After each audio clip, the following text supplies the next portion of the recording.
Ahora vamos a ver este amplificador de 250 watts. Vamos a ver cómo funciona antes de pasar ahora sí a hacerlo.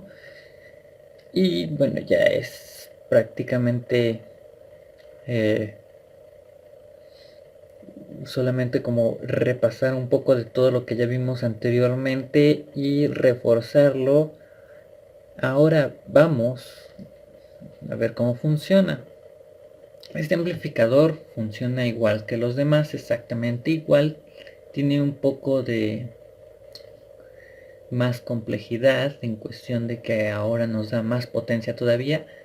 Pero vamos a ver, a la entrada, de igual manera, el capacitor que nos deja pasar únicamente el sonido.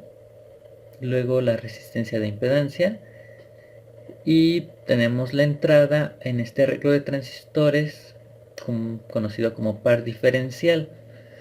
En la parte de arriba, a diferencia que en el circuito anterior, aquí tenemos un diodo Zener de 12 volts que funge para este caso lo mismo que estos dos diodos, que son para polarizar el transistor que polariza el par diferencial.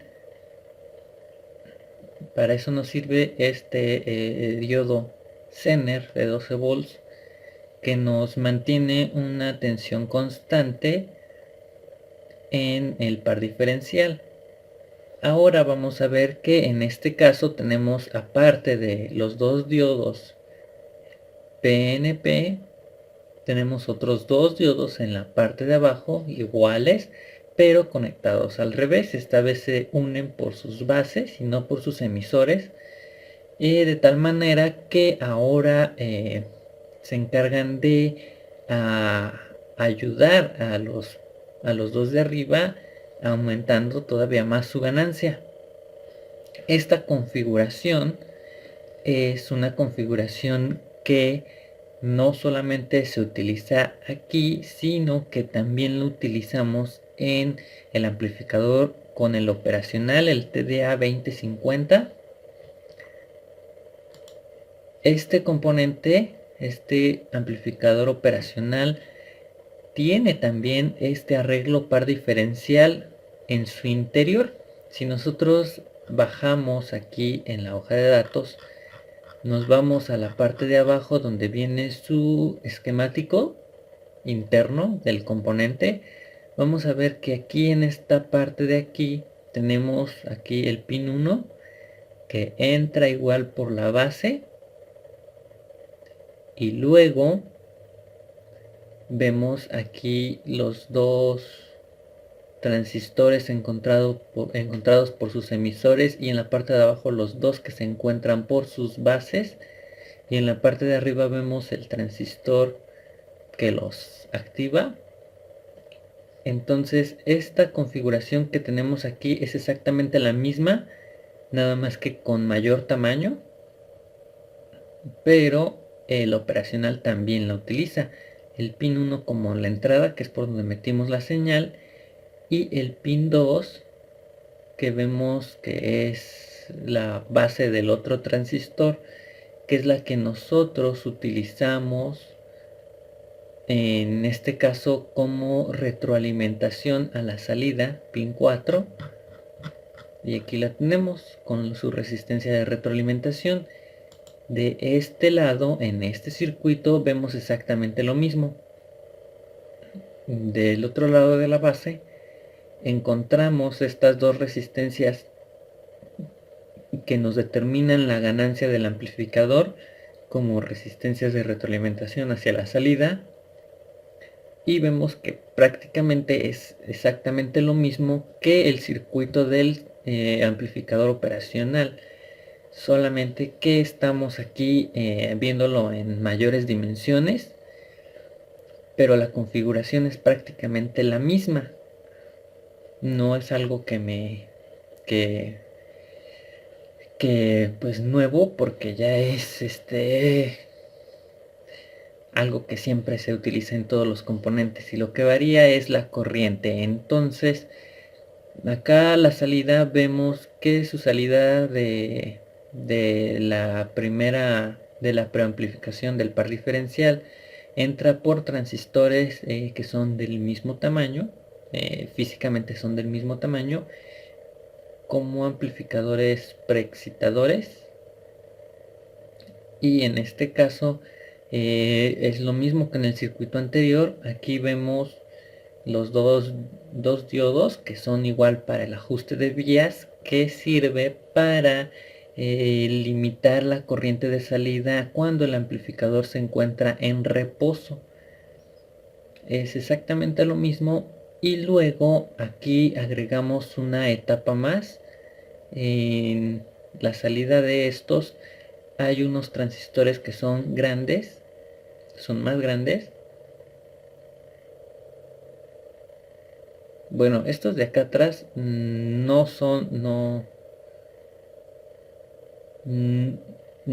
los mismos, que estos son el encapsulado que le sigue, más grandecito, el TO220, y estos son el TIP 92, los pequeñitos. Estos son ya como el TIP 41 y 42 que vimos anteriormente. Y el que le sigue, si ya es el transistor más grande, es como el de potencia que utilizamos en este circuito.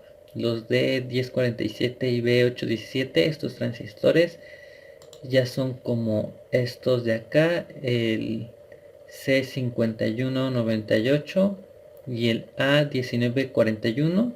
O sea que hasta este punto nosotros tenemos exactamente lo mismo que el circuito anterior.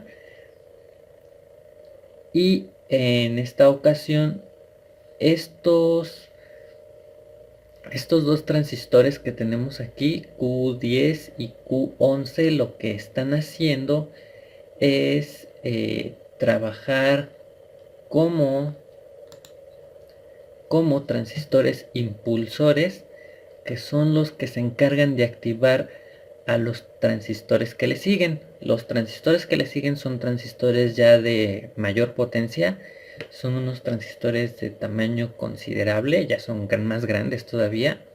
Y esos transistores que le siguen, eh, ahora sí que son NPN, los cuatro, los que están arriba y los que están abajo, se les llama configuración cuasi complementaria cuando son transistores iguales, pero cada uno se encargan, los de arriba, de amplificar el semiciclo positivo y los de abajo de amplificar el semiciclo negativo. Y pues igual que en el circuito pasado, están en paralelo conectados los dos de arriba y los dos de abajo. Aquí nosotros podemos agregar más transistores en paralelo todavía, y lo que vamos a hacer es aumentar todavía más la potencia de salida. Obviamente la alimentación que estamos poniendo acá en 75 volts arriba y abajo tiene que tener más corriente todavía para poder alimentar a los transistores que les pongamos. De igual manera podríamos quitar a lo mejor dos transistores y dejar dos, reduciendo así la potencia de salida, pero ahorrándonos el costo de los transistores, que sí son transistores caros. Pero bueno, aquí los transistores impulsores se encargan de activar a los de potencia, que son los que mandan la señal de salida. Y en la señal de salida tenemos la misma protección contra corrientes de reversa y nuestra bocina al final. Este circuito es prácticamente la misma configuración que los circuitos pasados. La diferencia es que pues tiene ya más componentes, tiene más etapas de amplificación, y al final pues tenemos una ganancia de 100. Lo que entra se multiplica por 100 veces. Ahí nos podemos dar cuenta por la división de 100 kilos entre 1 kilo. Aquí estos transistores que tenemos a la salida como transistores de potencia son transistores que tienen una baja ganancia, a diferencia de los transistores que tenemos de entrada. Estos de entrada pueden tener mucha más ganancia con respecto a los de salida, de tal manera que los pequeños, los que tenemos a la entrada, pueden multiplicar la salida varias veces, pero no les pueden proveer corriente. Es decir, que pueden llegar a tensiones altas pero bajas corrientes. Es muy diferente ya a los de potencia, que ellos proveen corrientes altas, pero su factor de ganancia, de multiplicación, no es suficiente, no es bastante grande. Y es por eso que se hace todo este arreglo, para al final multiplicar varias veces la entrada y a la salida tener una señal bastante grande con bastante corriente para poder alimentar a la carga, que es la bocina. Y bueno, pues eso sería todo. Es cómo funciona el amplificador. Y antes de continuar, bueno, ya con esto cerraríamos los circuitos de amplificadores. En el siguiente video vamos a ver cómo hacemos el divisor de frecuencias, que igual va a ser con amplificadores operacionales, pero van a ser en una configuración diferente.